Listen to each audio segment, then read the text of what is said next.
Кээ бир түшүнбөстүк бар. Кээ бирлер дарат алганда сөзсүз түрдө туалетке барыш керек деп түшүнөт. Эгерде даратканда ишиңиз жок болуп, жөн гана бир жел чыгарып, же болбосо уктап даратыңыз бузулган болсо, анда туалеттен туруп келип эле, жөн эле туруп эле бисмиллахир-рахманир-рахим деп жууп, ошентип дарат алса боло берет. Бирок жел эле чыгып калган болсо, кандай улуу зара, кичүү зара келбес, анда суу менен жуу милдеттүү болуп, балким жел чыкса деле суу менен шалпатып жууй берген. Мунун бардыгын китептерибизде бид'ат деп айтат. Ал ошол улуу зара, кичүү зара болгондо.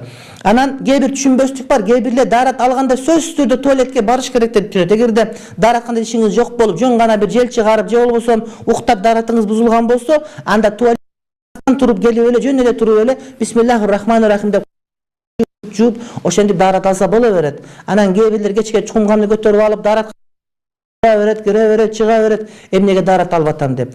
Ал даратканага кирген дараттын бөлүгү эмес, ал балким истинжа амалы. Ошол истинжага муктаждык болгон убакта бар керек болот.